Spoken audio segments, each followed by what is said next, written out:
Greetings and salutations. Welcome to Knife Chats with Tobias. I did a recent live video where I was talking about Marlin spikes in the beginning, and there were a couple that I wanted to show in that video that I missed. And so what I thought I would do now is kind of catch up a little bit and show you the ones that I missed, and also talk about one that I could not find the day of that live video. But first I'm going to start with this one here. This is by Gill.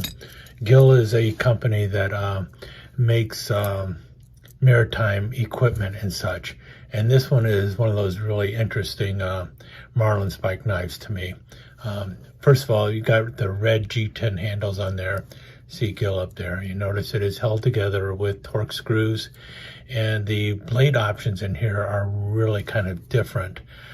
First things first, on the end here is actually a glass breaker.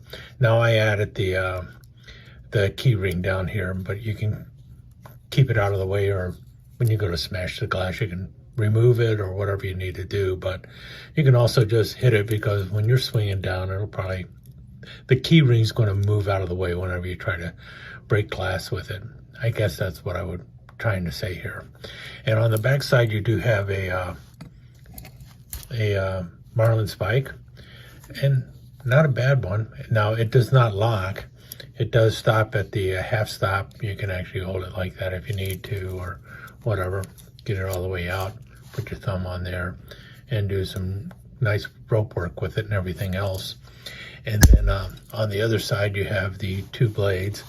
The main blade opens with a thumb stud, and it's an interesting blade choice here. This is a safety blade, obviously. It's dull right there, even dull right here. You're not going to cut yourself at the tip, but you have this portion here, which is designed for cutting the line and stuff, and it's an interesting serration going on there.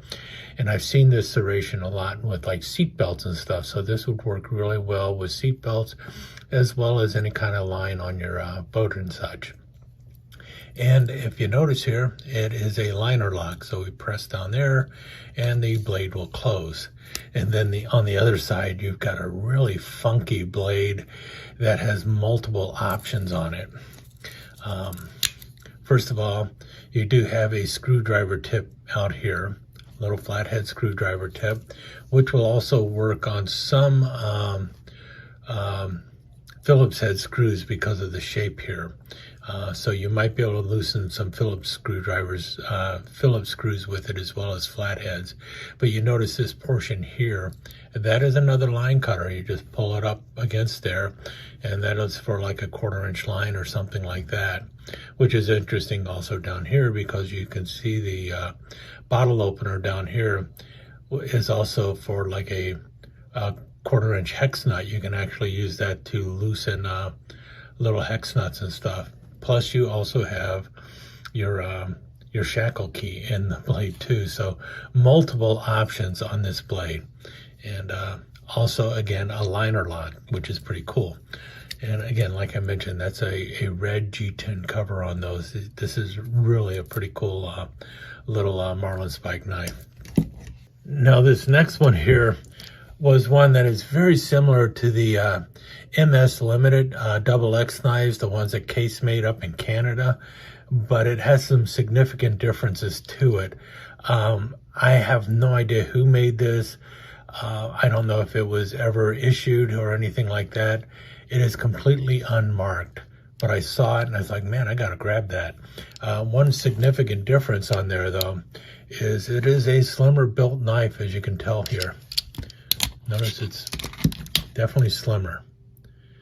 And it also has a different shape Marlin spike going on there. And this one is flat here too, but very long and pointy. So it's like everything about this was made to make the knife a little slimmer. I don't know how effective this would be compared to the round one, but definitely thinner. And you could probably get it into a line just as easily as you can with the MS Limited. It's got a basic steel shackle going on in the back here, and then it still has the funky triangular tin cutter, very difficult to get out. not the sharpest on the edge there either. And then you also have the big old, well, I think this was originally a sheepfoot blade, but I think somebody reprofiled the tip here so that it would have a little bit of a point, but it is almost like a spade blade now, but you do have that little bit of a point there on there. No markings on this whatsoever. I don't know if it was something made for Canada, or if it was just, you know, something that was made in not really a service knife at all. I have the suspicion that it was not a service knife. Where it was made is really the question for me. I just have no clue. Now the other one is the Colt. I was talking, man, I got to show the Colt knife, and it is very similar to that Smith & Wesson that had the big old hawk bill on there, but if you notice, it's got a different blade going on for it. It also has a slightly different shape for the Marlin spike down there, but otherwise it is basically built on the frame of the Smith & Wesson that has the all stainless steel frame, and that frame goes back to the Camillus Duratools. Smith & Wesson basically copied the Camillus Duratool when they made their hawk bill with this handle. This is the cut and horse hawk bill, and then they modified their cut and horse hawk bill to make a cut and horse Marlin spike knife.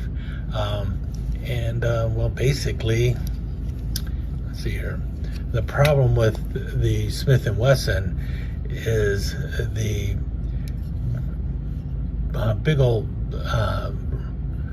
hawkbill blade makes using the spike kind of difficult. That is the lock for it. It's the Curry lock spike version of it. So you press down on that and the lock will not give. Colt solved that problem, or SMKW Colt solved that problem by changing out the blade on this. Now the black G10 covers on there, I thought at first that was so you would not be able to see Smith & Wesson on there, but it does not say Smith & Wesson on these knives, so they did not mark it. I know that because I removed the cover on one of these knives. Well, let me go grab that real quick now. So here's one with the cover missing, and you can see where it would have said Smith & Wesson, but it doesn't say Smith & Wesson on it. So if nothing else, they had not been stamped Smith & Wesson yet. But in any case, Colt changed the blade out on it. They also put this like black wave going on there. I wish they'd have just made a full handle. They did not do that.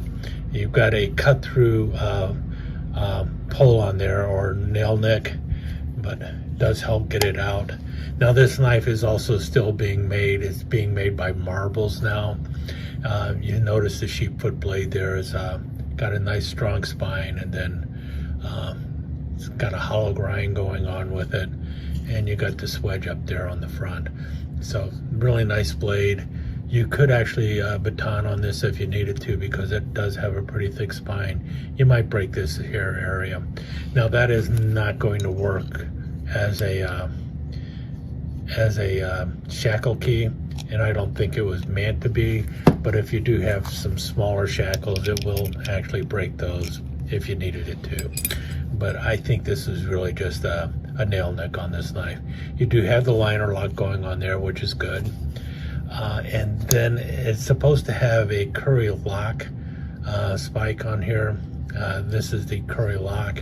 If you see here the way this works, you press down and then it should lock into the spike, and it does kind of prevent it from opening there.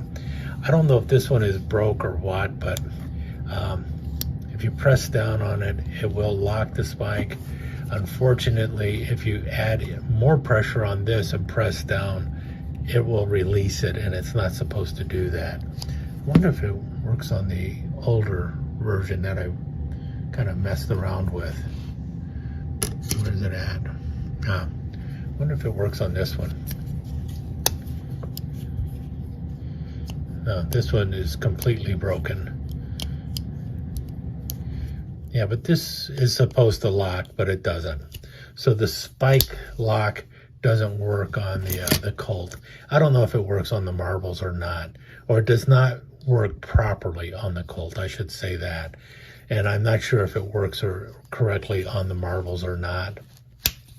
But this was the Colt Marlin spike knife that is now in the Marbles line, and it was a vast improvement on the Smith & Wesson Marlin spike knife. And I wanted to show that at the last video, and I did not. And I've got one more I want to show you here. And that is this monster. This is by Maxam. And I saw this one on eBay, had no idea how big it was going to end up being. But I saw that it had a pocket clip on the backside. And it's like, oh, wow, that is pretty cool. And then they also showed a picture like this showing that the blade had a liner lock on there, and it's like, wow, that's pretty cool too. I had not seen a Maxam with a liner lock, and also if you notice it has a serrated edge going there. And when I saw this on eBay, I bought it immediately, not paying much attention to it. The one thing I had noticed was that it had the ruler in inches, but not the ruler in millimeters because of the pocket clip on the back. And I didn't really pay much attention to it. This is the knife I thought I was getting. I thought it was going to be this big. I just thought it was going to have a pocket clip on this side and everything else would have been the same, you know. Now, originally this one came with 2 screwdriver tips. I ended up sanding this one down. This one I noticed right from the get-go, it also had fixed the problem with the screwdriver tip. So I thought, wow, they really did a great job improving it. Little did I know that they also just embiggened this thing to no end. This one here comes in, I think, right at 3.5 inches or so, something like that. Yeah, just 3.5 inches if you do not include the screwdriver tip there. 3 3/4 inches with the screwdriver tip. This one though, this puppy, oh wow, it is 5 inches or so, right at 5 inches, and closer to 5 1/8 inches or so, maybe 5 1/4 inches with the screwdriver tip. So much larger, 1.5 inches longer than this knife here. And all the tools were embiggened on it. So you have a really long Marlin spike here with a nice half stop. The action on it is really good. And you can like get your finger in there like so, or get it out to the end there. And it feels really good. It does not lock. It's a non-locking Marlin spike, just as it is on this. But this knife, though, look at the size of that can opener. That can opener itself, I mean, you sharpen that up a bit, and you probably have something that you can use for cutting line. And definitely do some serious scoring of wood and stuff with it because of just how big the can opener is. Oh, and one other thing that I often mention to people, you can normally actually break shackles with the can opener too. This one's a little bit too big for that. But like on this one here, you can use a can opener to break larger shackles. Because see how it'll hook into there like that, and you can turn it. So that saves your spike. That's another way of saving your spike. If you don't have a shackle key, you can always try and use your can opener. This one, I don't think I can get to it at all with the can opener. It's just, oh, yeah, I can. Barely. I can barely get that one cracking with the can opener because of how big the can opener is. You could probably open the side of a ship with that, the size of that can opener. It's a monstrosity. And you also have a very big shackle key on there. Now the shackle key does not lock. The only blade that locks on here is the main blade, the big old sheepfoot blade, which is also half serrated. So that's pretty cool. In any case, I was just shocked by the size of this thing. And at first I was thinking, how in the world would you carry this thing? And I was thinking, well, if I were using this aboard ship, I would not actually be putting it on the inside of my pocket. I would probably use this clip to clip it to my belt or to clip it to my shirt or something like that, and then use a lanyard to hook it onto my belt or something as well. So this would be so I could just snap it or, hook it onto the outside of my belt or something like that, rather than try and put it in a pocket because of just how heavy it is. I was really surprised by the size of this thing, but it was pretty cool. I mean, really though, it's not an unknown size of a Marlin spike knife.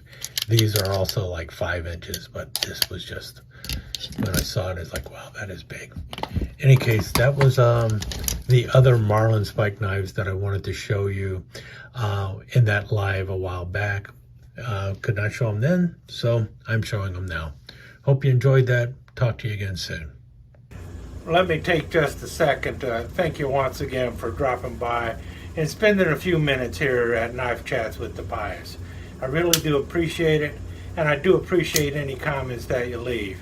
So please remember to give me that thumbs up, and also don't forget to subscribe and ring that notification bell so you'll know when the next episode is up and running. Thanks again for dropping by. Really do appreciate your time here.